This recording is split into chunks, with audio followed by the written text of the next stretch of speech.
ಮೋದಿ ಸಂಕಲ್ಪ 2024 ವಿಶೇಷ ಕಾರ್ಯಕ್ರಮಕ್ಕೆ ಸ್ವಾಗತ.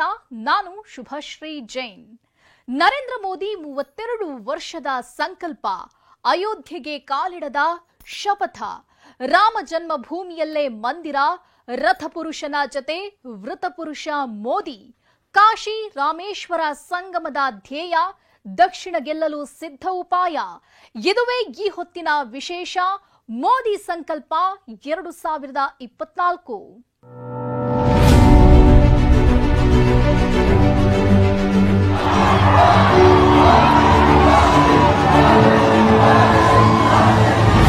जय श्री राम, जय श्री राम, जय जय श्री राम. राम जी के हम पर आशीर्वाद बने रहे, मानवता के मार्ग पर चलने की हमें ताकत मिले.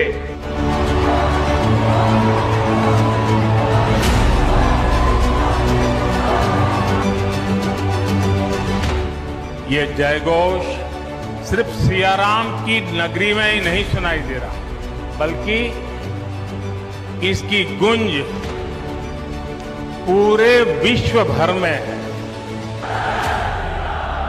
जय श्री राम, जय जय श्री राम. आज हमें सौभाग्य मिला है कि हम भगवान राम का भव्यतम मंदिर बनता देख पा रहे हैं.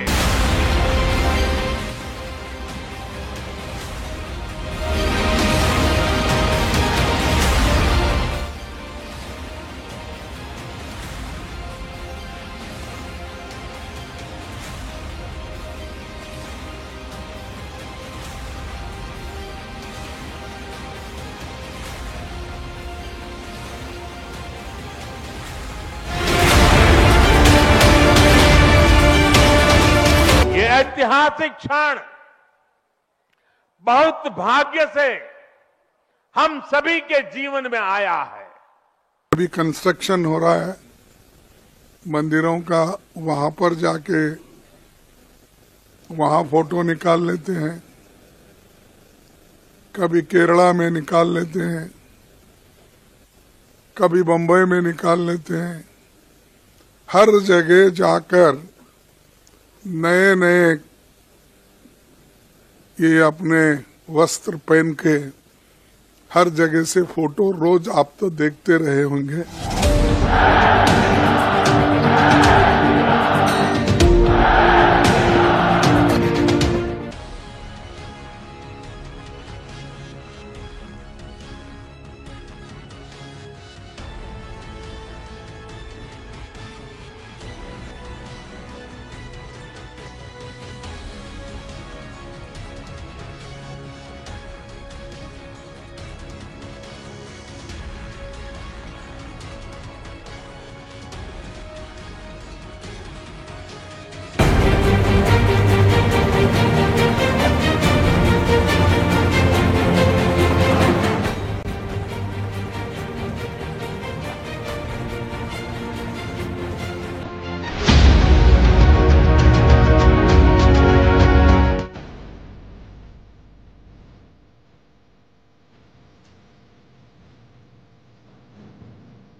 प्रभु राम जी पधार रहे हैं तो हम भी कुछ दिन इंतजार करें। 550 साल इंतजार किया है, कुछ दिन और इंतजार कीजिए।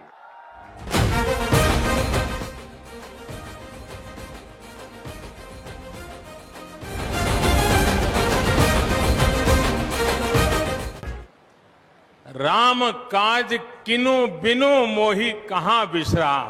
भारत आज भगवान भास्कर के सानिध्य में सरयू के किनारे एक स्वर्णिम अध्याय रच रहा है। कन्याकुमारी से क्षीर भवानी तक, कोटेश्वर से कामाख्या तक आज पूरा भारत राममय है। महामहोत्सव की श्री हनुमान जी महाराज की।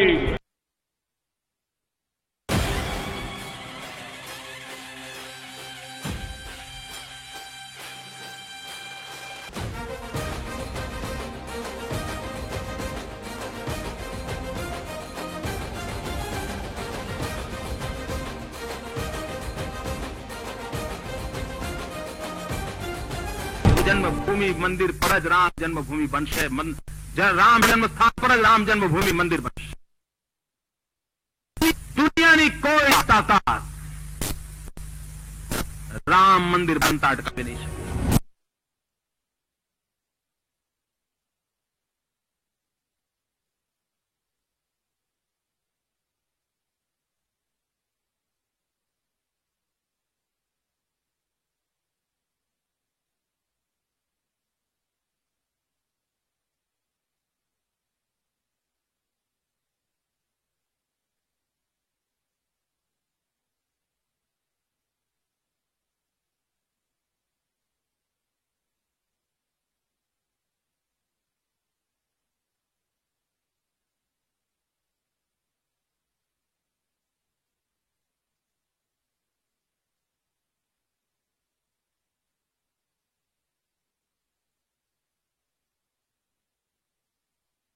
रामायण वो ज्ञान मार्ग है जो हमें प्रभु श्री राम से जोड़ती है।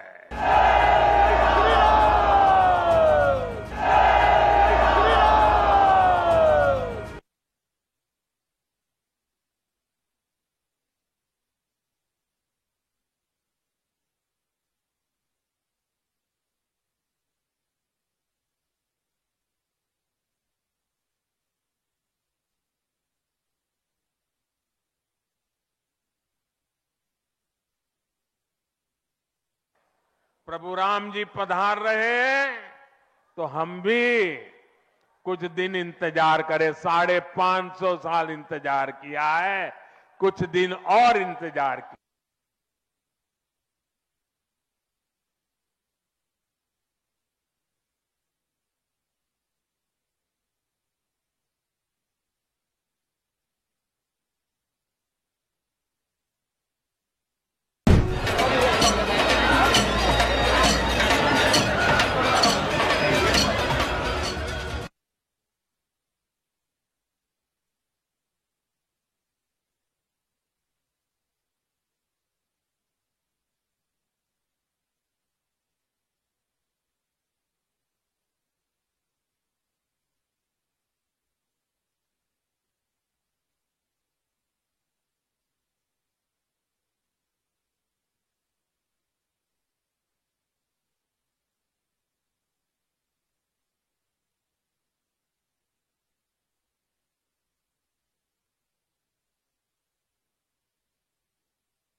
भगवान राम की जन्मभूमि पर बन रहा भव्य मंदिर, दिव्य मंदिर, सदियों की प्रतीक्षा के बाद हम भारतीयों के धैर्य को मिली विजय का प्रतीक है।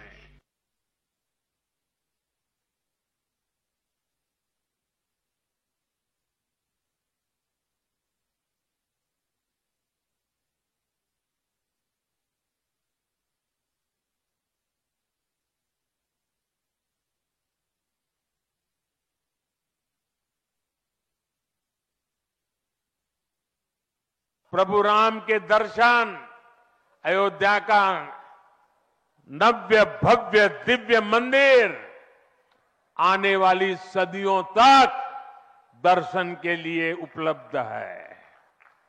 आप जनवरी में आए, फरवरी में आए, मार्च में आए, 1 साल के बाद आए, 2 साल के बाद आए, मंदिर है ही।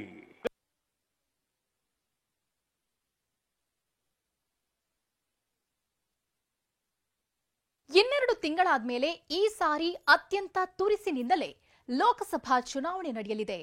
ಅಂತೂ ರಾಜಕಾರಣವಂತೂ ನಡೆಯುತ್ತೆ. ಇದೇ ರಾಮ ಮಂದಿರ ನಿರ್ಮಾಣದ ನೆರವಿನಿಂದಲೇ ಎನ್ಡಿಎ 400ಕ್ಕೂ ಅಧಿಕ ಎಂಪಿ ಸೀಟ್ ಗೆಲ್ಲುವ ಯೋಜನೆ ರೂಪಿಸಿದೆ ಅನ್ನೋದು ಇಂಡಿಯಾ ಮೈತ್ರಿಕೂಟದ ಆತಂಕ.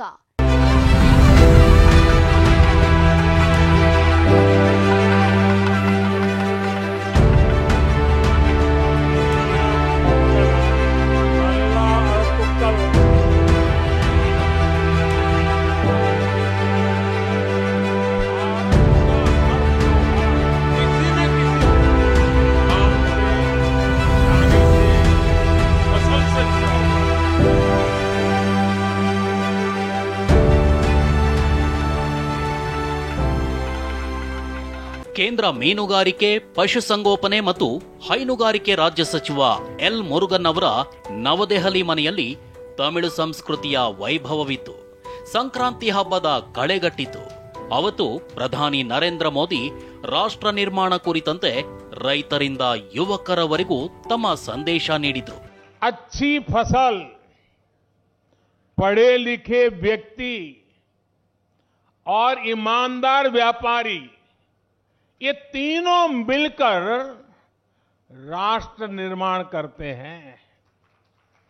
तिरुवल्लुवर जी ने पॉलिटिशियन का उल्लेख नहीं किया है.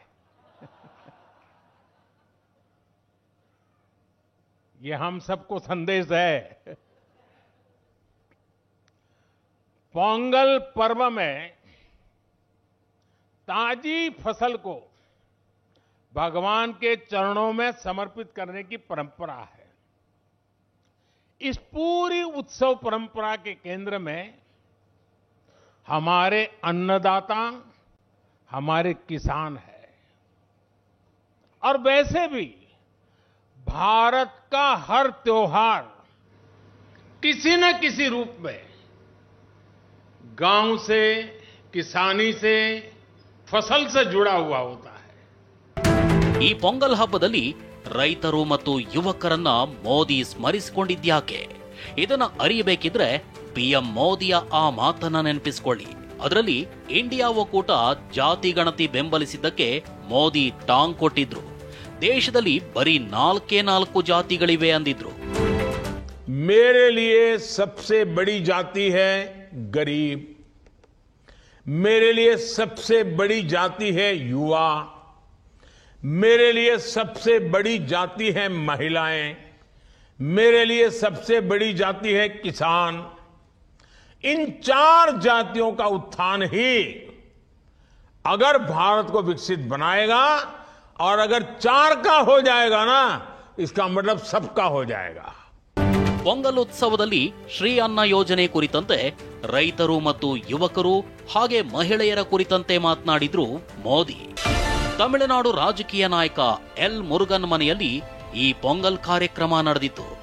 ಆದ್ರೆ ಸಂಕ್ರಾಂತಿ ಹಬ್ಬದ ದಿನ ಮೋದಿ ಮಾತುಗಳು ಮಾತ್ರ ಇಡೀ ದಕ್ಷಿಣ ಭಾರತಕ್ಕೆ ನೀಡಿದ್ದ ಸಂದೇಶವಾಗಿದ್ವು.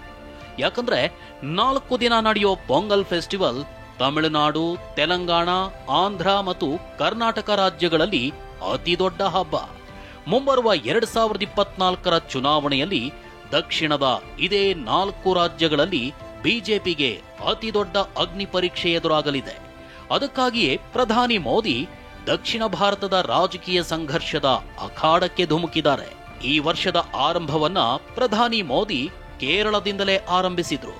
ಕೇರಳದಲ್ಲಿ ಲೋಕಸಭೆಯ 20 ಸೀಟುಗಳಿವೆ. ಬಿಜೆಪಿ ಕಳೆದ 2019ರ ಚುನಾವಣೆಯಲ್ಲಿ ಗೆಲುವಿನ ಖಾತೆ ತೆರೆದಿಲ್ಲ. ಆದರೆ ಇದರ ಮಧ್ಯೆಯೂ ಕಳೆದ ಜನವರಿ 3ರಂದು ಕೇರಳದ ತ್ರಿಶೂರ್ನಲ್ಲಿ ಮೋದಿ 1 ಕಿಲೋಮೀಟರ್ನಷ್ಟು ದೊಡ್ಡ ರ್ಯಾಲಿ ನಡೆಸಿದ್ರು. ಮಹಿಳಾ ಶಕ್ತಿ ತಮಗೆಷ್ಟಿದೆ ಅನ್ನೋದನ್ನ ಈ ರ್ಯಾಲಿ ಮೂಲಕ ಮೋದಿ ತೋರಿಸಿದ್ರು. ಇದರಿಂದಾಗಿ ಮುಂಬರುವ ಲೋಕಸಭಾ ಚುನಾವಣೆಗೆ ಲೆಫ್ಟ್ ಮತ್ತು ಕಾಂಗ್ರೆಸ್ ಮೈತ್ರಿಕೂಟಕ್ಕೆ ಇದು ದೊಡ್ಡ ಪೆಟ್ಟು ಕೊಡಲಿದೆ. ಕೇರಳದ ನಂತರ ಪ್ರಧಾನಿ ನರೇಂದ್ರ ಮೋದಿ ಟಾರ್ಗೆಟ್ ಇರೋದು ತಮಿಳುನಾಡು. ಇಲ್ಲಿನ ಜನರ ಹೃದಯ ಗೆಲ್ಲಲು ಮುಂದಾಗಿರುವ ಮೋದಿ ವಿಪಕ್ಷಗಳ ದಕ್ಷಿಣ ಮತ್ತು ಉತ್ತರ ಭಾರತ ಎಂಬ ವಿಭಜಕ ರಾಜಕಾರಣಕ್ಕೆ ಟಕ್ಕರ್ ಕೊಡಲು ತಂತ್ರ ರೂಪಿಸಿದ್ದಾರೆ. ಇದನ್ನ ಇಂದು ನೆನ್ನೆಯಲ್ಲ, 2 ವರ್ಷದ ಹಿಂದೆಯೇ ಮೋದಿ ಮಾಡ್ತಾ ಬಂದಿದ್ದಾರೆ. ಮೋದಿ ಪೊಂಗಲ್ ಹಬ್ಬದ ವೇಳೆ ಅದನ್ನ ನೆನಪು ಕೂಡ ಮಾಡಿಕೊಂಡ್ರು. बीते समय में काशी तमिल संगमम और सौराष्ट्र तमिल संगमम अत्यंत महत्वपूर्ण परंपरा शुरू हुई है और उसमें भी ये भाव प्रकट होता है, ये भावना दिखती है. ಪ್ರಧಾನಿ ನರೇಂದ್ರ ಮೋದಿ ಯಾವ ತಮಿಳು ಸಂಗಮ್ ಬಗ್ಗೆ ಹೇಳಿದರೋ ಅದು 2023ರಲ್ಲಿ ಕಾಶಿಯಿಂದಲೇ ಶುರುವಾಗಿತ್ತು. ಕಾಶಿಯ ವಿಶ್ವನಾಥನಿಗೆ ತಮಿಳುನಾಡಿನ ರಾಮೇಶ್ವರದ ಜ್ಯೋತಿರ್ಲಿಂಗ ಸನಾತನ ಸಂಪ್ರದಾಯ ಜೋಡಿಸುವ ಮೂಲಕವೇ ಉತ್ತರ ಮತ್ತು ದಕ್ಷಿಣ ಭಾರತದ ಸಾಂಸ್ಕೃತಿಕ ಸಂಗಮ ಪ್ರಕ್ರಿಯೆಗೆ ಚಾಲನೆ ಸಿಕ್ಕಿತು. ಈ ಬಾರಿ ಪ್ರಧಾನಿ ನರೇಂದ್ರ ಮೋದಿ ಕಾಶಿ ಜೊತೆಗೆ ಕನ್ಯಾಕುಮಾರಿ ಜೋಡಿಸಲೆಂದೇ ಕಾಶಿ ತಮಿಳ್ ಸಂಗಮಂ ಎಕ್ಸ್‌ಪ್ರೆಸ್ ಟ್ರೈನ್ಗೆ ಹಸಿರು ನಿಶಾನೆ ತೋರಿಸಿದ್ರು. 2024ರ ಚುನಾವಣೆಗೆ ಈ ಬಾರಿ ಬಿಜೆಪಿ ಅಬ್ ಕಿ ಬಾರ್ 400 ಪಾರ್ ಅನ್ನೋ ಘೋಷವಾಕ್ಯ ಮೊಳಗಿಸ್ತಿದೆ. ಆದರೆ ವಿಪಕ್ಷಗಳು ಮಾತ್ರ ಮೋದಿ ಬರೀ ಶ್ರೀರಾಮ ಮಂದಿರದ ಪ್ರಾಣ ಪ್ರತಿಷ್ಠಾಪನೆಯಲ್ಲಿ ಮುಳುಗಿದ್ದಾರೆ ಅಂತ ತಿಳ್ಕೊಂಡಿವೆ. ಶ್ರೀರಾಮ ಮಂದಿರ ನಿರ್ಮಾಣದ ಪ್ರಭಾವ ಬರೀ ಉತ್ತರ ಭಾರತದಲ್ಲಷ್ಟೇ ಆಗಲಿದೆ ಅನ್ನೋದು ಇಂಡಿಯಾ ಒಕ್ಕೂಟದ ನಂಬಿಕೆಯಾಗಿದೆ. ಆದರೆ ವಿಪಕ್ಷಗಳ ವಿರುದ್ಧ ಪ್ರತ್ಯಸ್ತ್ರ ಹೂಡಿರೋ ಬಿಜೆಪಿ ಈ ಬಾರಿ ದಕ್ಷಿಣದಲ್ಲೂ ಚಕ್ರವ್ಯೂಹ ಭೇದಿಸಲಿದೆ. 2024ಕ್ಕೆ 400 ಸೀಟ್ ಗುರಿ ತೆರೆಯುತ್ತಾ ದಕ್ಷಿಣದ ದಾರಿ. ಈ ಬಾರಿಯ ಲೋಕಸಭಾ ಚುನಾವಣೆಯಲ್ಲಿ 400ಕ್ಕೂ ಅಧಿಕ ಸೀಟುಗಳನ್ನ ಗೆಲ್ಲೋದಕ್ಕೆ ಬಿಜೆಪಿ ಎನ್ಡಿಎ ಮೈತ್ರಿಕೂಟ ಪ್ಲಾನ್ ಹಾಕಿದೆ. ಅದಕ್ಕಾಗಿಯೇ ತಮಿಳುನಾಡಿನಲ್ಲಿನ ಬಡವರು, ಯುವಕರು, ರೈತರು ಮತ್ತು ಮಹಿಳೆಯರ ಮಂತ್ರ ಜಪಿಸುತ್ತಿದೆ. ಇದಷ್ಟೇ ಅಲ್ಲ, ತಮಿಳುನಾಡಿನಲ್ಲಿರುವ 20% ಎಸ್ಸಿ ಅಂದ್ರೆ ಪರಿಶಿಷ್ಟ ಜಾತಿಗೆ ಸೇರಿದ ಮತಗಳ ಮೇಲೂ ಬಿಜೆಪಿ ಕಣ್ಣಿರಿಸಿದೆ. ಅದಕ್ಕಾಗಿಯೇ ತಮಿಳುನಾಡಿನ ದಲಿತ ನಾಯಕ ಎಲ್ ಮುರುಗನ್ರನ್ನ ಕೇಂದ್ರ ಸಚಿವರನ್ನಾಗಿಸಲಾಗಿದೆ. ಅತ ಕೇರಳದಲ್ಲೂ ಹಿಂದುತ್ವದ ಮಂತ್ರ ಜಪಿಸುತ್ತಲೇ ಇಸಾಯಿ ಸಮುದಾಯದ ಜೊತೆ ಸೇರಿ ದಾಳ ಉರುಳಿಸಲಿದೆ. 2024ಕ್ಕೆ 400 ಸೀಟ್ ಗುರಿ. ಕರ್ನಾಟಕದಲ್ಲಿ ಲಿಂಗಾಯತ ಬೆಂಬಲ ನಿರೀಕ್ಷೆ. ಲಿಂಗಾಯತ ಸಮುದಾಯಕ್ಕೆ ಮಾಜಿ ಸಿಎಂ ಬಿಎಸ್ ಯಡಿಯೂರಪ್ಪ ಪ್ರಶ್ನಾತೀತ ನಾಯಕ. ಬಿಎಸ್ವೈ ಪುತ್ರನಿಗೆ ಕಳೆದ ನವೆಂಬರ್ನಲ್ಲಿ ಬಿಜೆಪಿ ರಾಜ್ಯಾಧ್ಯಕ್ಷ ಪಟ್ಟ ಕಟ್ಟಲಾಗಿದೆ. ಕಳೆದ ವಿಧಾನಸಭೆ ಚುನಾವಣೆಯಲ್ಲಿ ಮಾಡಿದ ತಪ್ಪನ್ನ ಈ ಬಾರಿ ಸರಿಪಡಿಸಿಕೊಳ್ಳಲು ಬಿಜೆಪಿ ತಂತ್ರ ಹೆಣೆದಿದೆ. ಇದರಿಂದ ಬಿಜೆಪಿಗೆ ಕರ್ನಾಟಕದ ಹಾದಿ ಸುಗಮವಾಗುತ್ತೆ ಅನ್ನೋ ನಿರೀಕ್ಷೆ ತುಸು ಜಾಸ್ತಿಯಾಗಿದೆ. Bureau report, ಟಿವಿ9. ಮೋದಿ ಸಂಕಲ್ಪ ಸಿದ್ಧಿಸಿದೆ, ಆದ್ರೆ ರಾಜಕಾರಣ ಇದ್ರಲ್ಲಿ ಇಲ್ಲ ಅಂತ ಹೇಳುವಂತಿಲ್ಲ. ರಾಮ ಮಂದಿರ ನಿರ್ಮಾಣದಿಂದ ಬಿಜೆಪಿಗೆ ಎಷ್ಟು ಪ್ಲಸ್ ಆಗುತ್ತೆ, ಭಾರತ ಒಕ್ಕೂಟ ಇದನ್ನ ಹೇಗೆ ನಿಭಾಯಿಸುತ್ತೆ ಅನ್ನೋದು ಸದ್ಯದ ಕುತೂಹಲವಾಗಿದೆ. ಇದೇ ಈ ಹೊತ್ತಿನ ವಿಶೇಷ. ನಿರಂತರ ಸುದ್ದಿಗಾಗಿ ನೋಡ್ತಾ ಇರಿ ಟಿವಿ9.